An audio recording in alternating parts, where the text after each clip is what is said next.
What's up guys, Jeff Cavalier, ATHLEAN-X.com. If you're a serious lifter, no doubt by now you figured out that bodyweight training deserves to play a part in your overall training picture. However, what a lot of people don't realize, athlete or not, one of the most important aspects that you can apply to your bodyweight training is explosiveness. Today, I wanted to show you 7 of the best explosive bodyweight exercises that you can do anywhere that you need to start incorporating. And guess what? Even if you're a beginner, I'm showing you a way to sort of work your way up. So each one of these exercises is going to have a little bit of an easier version. Not easy, a little bit easier than the one I show you so that you can have somewhere to start and work yourself towards. Now, one disclaimer, we all know those bodyweight exercises that are pretty damn impressive looking, but the number of people that can actually do them are very little, like a Superman push-up or a clapping pull-up. Guys, if you can't do these, there's no use of trying to do them. You're gonna wind up either hurting yourself or maybe squeezing out 1 rep or 2 reps, and that's not enough to cause a change. I wanted to give you guys practical exercises that you're gonna be able to use starting now.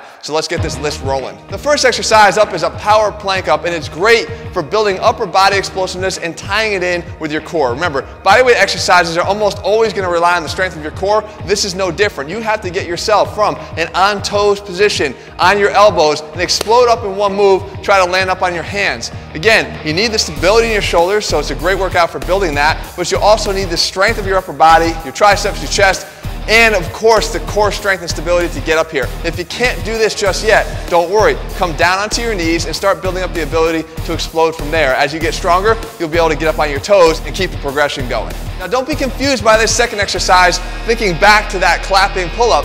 See, there's a big difference here. This is an underhand, this is a chin-up position, and we're just doing a plyo version. The real value of doing a plyo chin-up is that you want to be able to release the bar by building your pull-through strength. You see, people think about just pulling to the bar, but in order to build true upper body explosiveness, you have to be able to have the ability to pull through the bar. And this is what a plyo chin-up does. And by having us in this underhand position, we get a little extra help from our biceps, and we get that really good eccentric when we regrip the bar and kind of slow ourselves down. If you can't do this extreme version of this, there is a step down version that involves just one arm. Now you're probably thinking, one arm's gonna make it harder. No, one arm stays on the bar.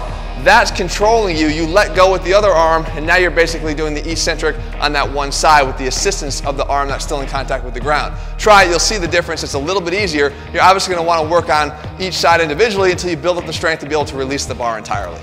Next, we hit the lower body, this one with the glute hamstring single leg plyo bridge. I love this exercise. It gives us a chance to, again, explode through where we normally would. A normal bridge is going to take you to a line parallel to the rest of your torso. Here we want to have our hips actually thrust through, get a little bit of clearance, and then again, hit the ground, eccentrically control that with our glutes and our hamstring.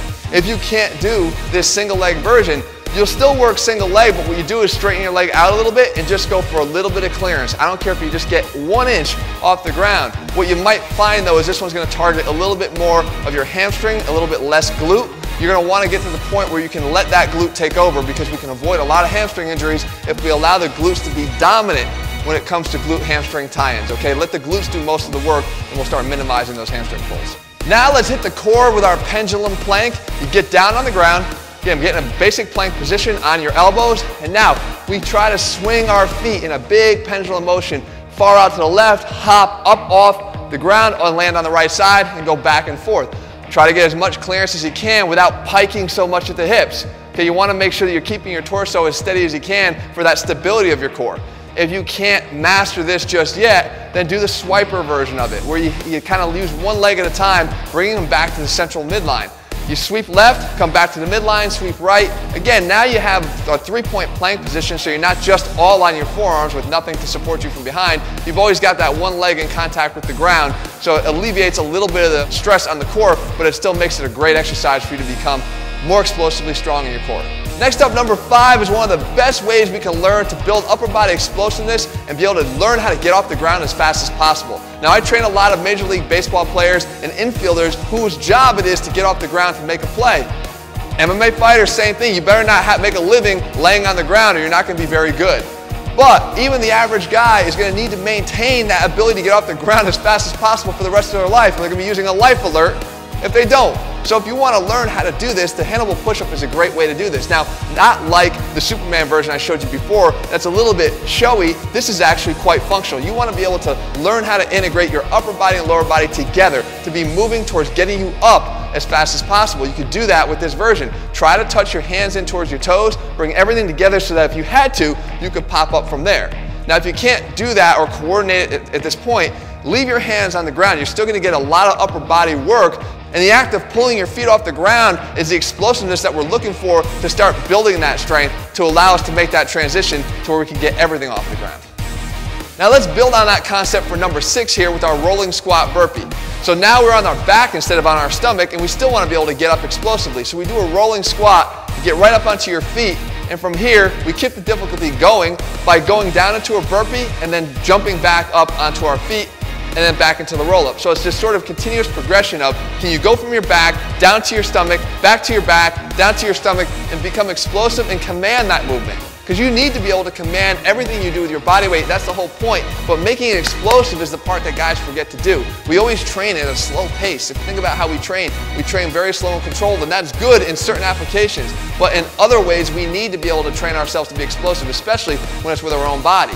If you can't do this entire combo, just break it in half. Do just the squat burpee part. Get down on the ground on a burpee, jump up to the squat. Down, back up to a squat, down to the ground, back up to a squat. You can master that, you can do that. You just gotta learn to get quick with your feet to get them back up underneath you to put you in position to be able to stand up. Okay, last up, let's hit our lower body one more time with our depth tuck jumps. We're gonna do a 180 style here. What is the 180 style? It requires and demands that you have a little bit more control of your body in space, and secondly, it requires you to have enough explosiveness to be able to get off the ground to execute the jump. So you're just trying to do a depth jump here, which you just step off of the box. And what the step off does, it allows you to naturally hit the ground, cause a natural recoil and stretching of the quads that you then have to change around the direction and get right back up as fast as possible. It's called that amortization phase, where you make that transition between eccentrically lowering and explosively popping up. It's a crucial skill if you want to build your explosiveness. You try to shorten that time that happens. But if you can't do the 180 turn here yet, that's fine. All you have to do is work on building up to that. So let's work on depth tuck jumps by themselves. Just learn to step off with the right foot, land, and quickly allow yourself to go down into that amortization phase and then pop up. And again, work on both sides. Here you're going to lead with your right leg, let's say 5 to 10 times, and then work on leading with your left leg. You might notice a difference. You want to try to equalize that. So there you have it. There's 7 of the best ways for you to start building not only body weight strength, but command of your body weight strength and explosiveness into your body weight routines. Remember, we've all probably realized the benefits of training with our body weight and incorporating it into our regular strength training, but not many of us have mastered the value of how important it is to be including explosive body weight exercises into what we do.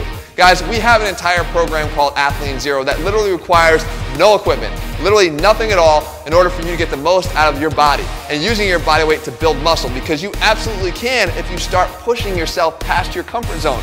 Don't think body weight means just doing as many push-ups as you can or sit-ups as you can. That's not what it means.